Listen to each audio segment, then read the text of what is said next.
In the early 2000s, my husband and I were still figuring things out. Most couples who marry relatively young will understand. You have a couple of kids. Things are really pretty good. But professionally, you're still trying to figure out what you want to do with your life and how you're going to earn enough money to make everything work. My husband was grinding as an IT specialist at a library. I took on various odd jobs that included sewing and altering clothing for friends and referrals. I wasn't going to break the bank with any of that, but it did bring in a good bit of side income that was helpful. The most important thing about my side gig was that it allowed me to stay home all day with the kids. We were at that stage of life where the kids were too young for school, yet we didn't earn nearly enough money to pay for daycare costs for 2 kids and later 3 kids. We were working hard and trying to save up enough money to purchase our first home. During this time, we were renters.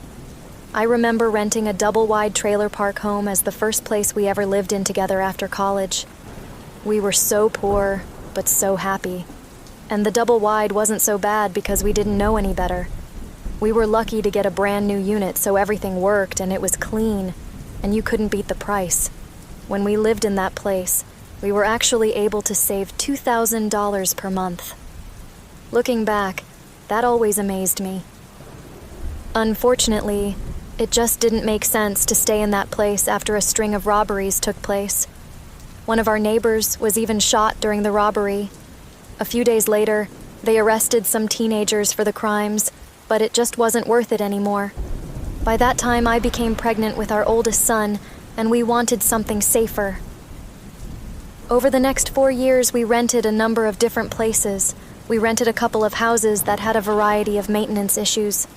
Finally, when my son Andy was 4 years old and my daughter Alice was 3, we rented a 3-bedroom apartment close to my husband's work. The idea of renting this place was great. We got a nice rate, and my husband could be at work in less than 10 minutes. This meant that he could come home to have lunch with me and the kids almost every day. It was so convenient. The apartment was in a 3-floor building that was built in the 1920s. The exterior exuded that cool architectural feel that you can only find in old designs. On the inside, everything was older, but it didn't feel like it was falling apart. Even the elevator had the old birdcage design that you see in the movies, the only thing missing with an elevator operator. All of the apartments had real hardwood flooring throughout, and the units had beautiful crown molding everywhere. We felt really fortunate to find such a nice new place to call home. I was most excited because this unit had 3 bedrooms. This meant that I could still set up my sewing equipment in a 3rd bedroom. None of my customers' articles of clothing that I was working on needed to be spread throughout the bedroom or living room and be under constant threat from a toddler's cheesy poof hands. Essentially, we didn't downgrade in size, yet we were saving several $100s per month. The first couple of months were great. We moved in, we unpacked, and really made the place our own. The close proximity to work for my husband was as great as we thought it would be. He was saving a ton of money on lunch. His mood was much better without dealing with rush hour traffic on the highway. It could not have been better. The weirdness started one morning after breakfast. My husband left for work. I had just finished the morning dishes and was settling in at my sewing machine. Andy was lazily watching cartoons from the couch, and my 3-year-old daughter, Alice, was playing with her favorite doll. And of course, I kept the door to the bedroom wide open so I could keep one ear on the kids. In between the churn of the sewing machine, I could hear the TV and my daughter's sweet voice talking to her dolls. Suddenly, I heard the sound of a ball gently bouncing and rolling down the hallway. I paused for a few seconds to listen, but it was all quiet. I decided that it was probably just one of the kids rolling a ball down the hallway or something. I continued hemming some pants. Perhaps 15 minutes later, I felt a small hand tug on my shirt. I turned to see Alice standing next to me. "Hi, honey. What do you need?" I asked as I looked down at her. If you knew my daughter, she is the most bubbly little girl ever. She looked up at me with a concerned look on her face. Then she pointed out at the hallway. There's a boy playing out there, Mommy. This did not register with me. I thought she was talking about her brother. Huh? Well, go play with Andy's sweetheart. He'll let you play too. Let Mommy finish these pants and I'll come start some lunch for you guys. About a half an hour later, I finished my work.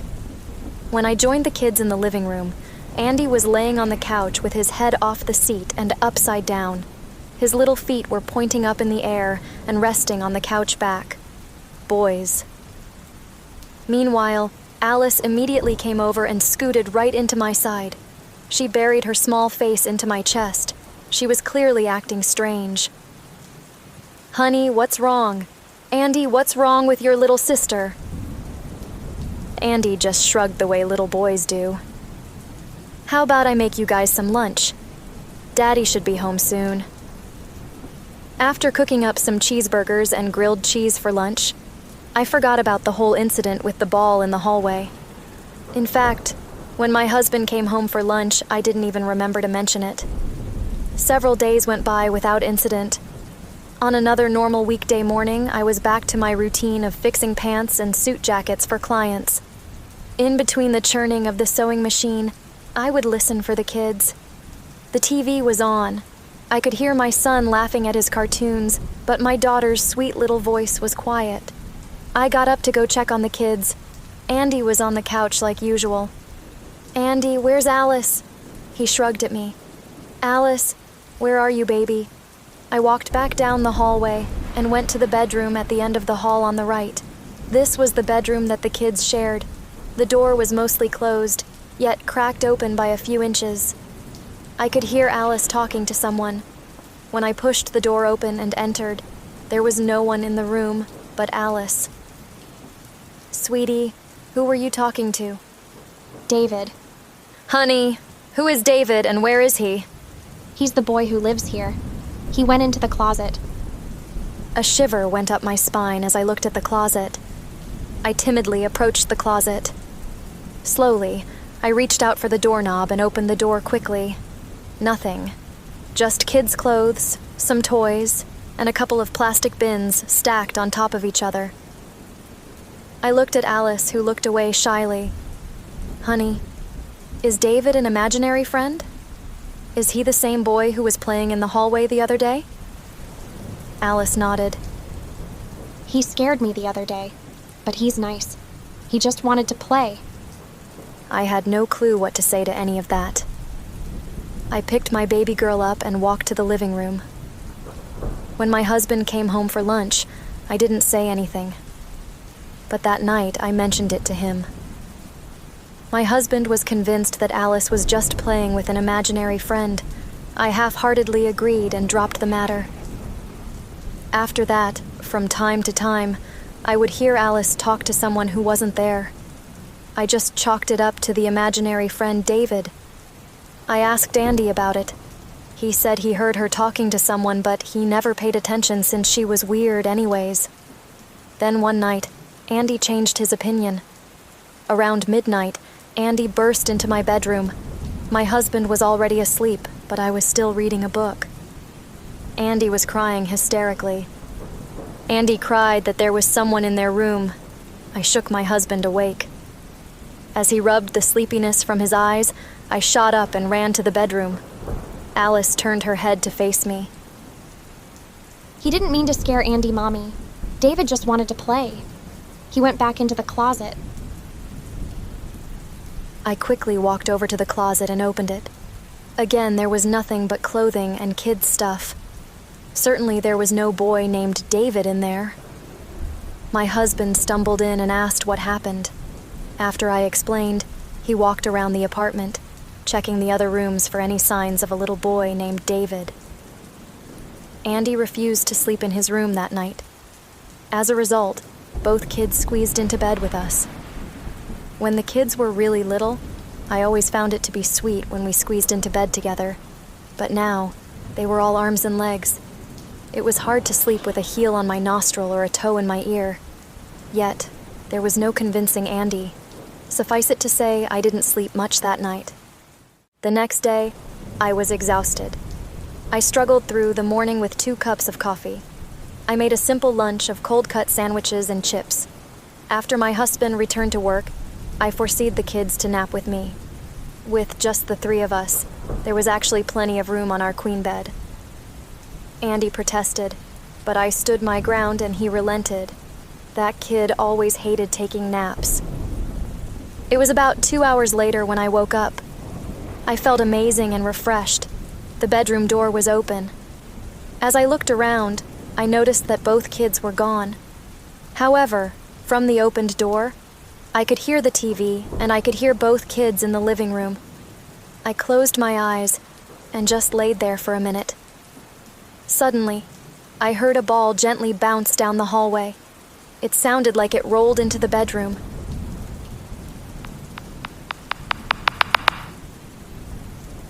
I held my breath and waited. I thought for a moment that Alice came into the room. I felt little hands and feet climb up onto the foot of the bed. Then I felt something the size and weight of a small child, much like my kids, jump up and land on me with their full weight. In that moment, I chuckled since my kids often did this to me and their father when we tried to sleep in late on the weekends. When I opened my eyes, to my shock, there was no one there. I was alone. I sat up and looked around. Then I called for the kids. I swung out of bed and ran down to the living room. Both kids were sitting on the couch, giggling at a kids' show on TV.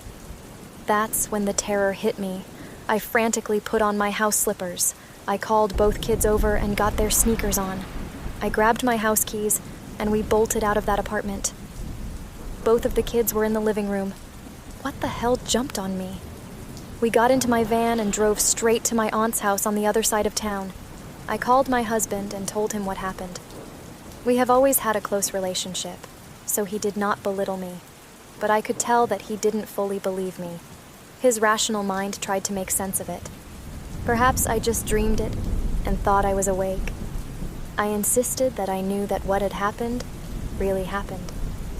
The kids and I stayed at my aunt's house the rest of the afternoon.